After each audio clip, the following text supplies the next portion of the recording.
Earlier this week, I shot a video about the potential economic benefits of fasting, and because this year we learned that people of color could earn potentially a lot less than others, and we learned that even just your looks, even without accounting for your race, even just your looks could affect your income, right? Right now, well, at the beginning of COVID, I'll let you go back in my old videos. I was a little bit overweight and I had some skin problems. I'll let you go back to my videos. Just look up anything that I recorded in February of 2020.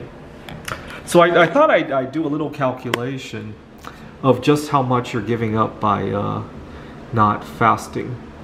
So here's a study from Business Insider that if you are overweight by about 10 pounds, you could be earning $2,500 less than your colleagues on average, right?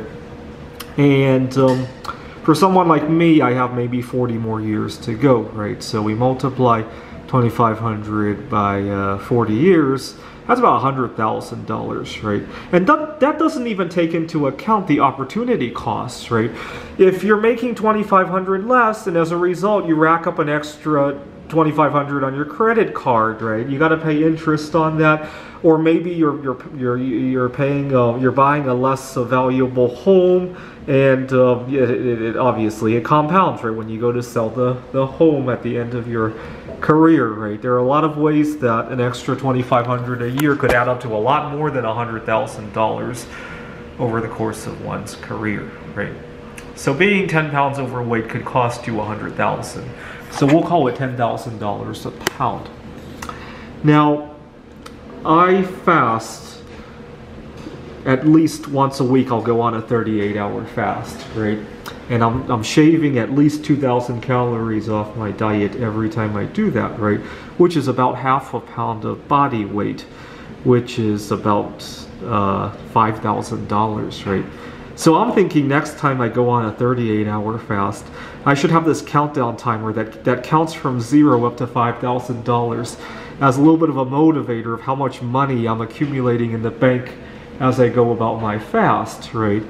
Or next time I'm tempted to eat something that's less than healthy, right? I'm trying to look around to see what's the most I eat relatively healthy. Here's some Larabar natural chocolate bars, but nonetheless, let's look at what's the ingredients and how many calories it has.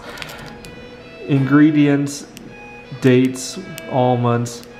See, unfortunately, I have to live in a relatively small area where I don't even get any peace recording my videos because people have to wash their clothes.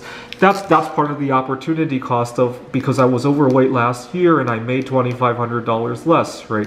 If I had that $2,500, I could have a better place to quarantine and to record some of these videos, right? So that's another good reminder. Anyways, the ingredients on this Larabar are dates, almonds, walnuts, unsweetened coconut, unsweetened cocoa, and powdered coconut. And it has how many calories? Come on, 210. 210. That's about 1/15 of a pound, right? So if we go by that 5,000, you know, so especially when I'm not having a physical hunger. If I'm physically hungry, that's another story. But let's say I'm mentally craving something like this, and I ask myself, Andrew, would you rather have this bar or would you rather have $300, right? Especially if I quantify that $300 as something that I like to do, right? I like to go bowling. That's at least 30 trips to that bowling alley during the off-peak hours, right? Actually more, right? And I asked myself, would you rather have a candy bar or would you rather have 30 trips to that bowling alley? When I'm not hungry and it's a psychological craving, that's a no-brainer, right? If I'm actually hungry, then it might be the chocolate bar, right? But most of the time it's a psychological matter. And anyways, I'm going to program a short app, and I'll make a link to it when I have it ready that counts how much money you're accumulating as you're fasting, as a little bit of a motivation, right? And that's only body weight, right? If you're fasting because you have diabetes or eczema or any other condition that fasting could help, that money counter ought to count a lot faster than just $5,000 a day.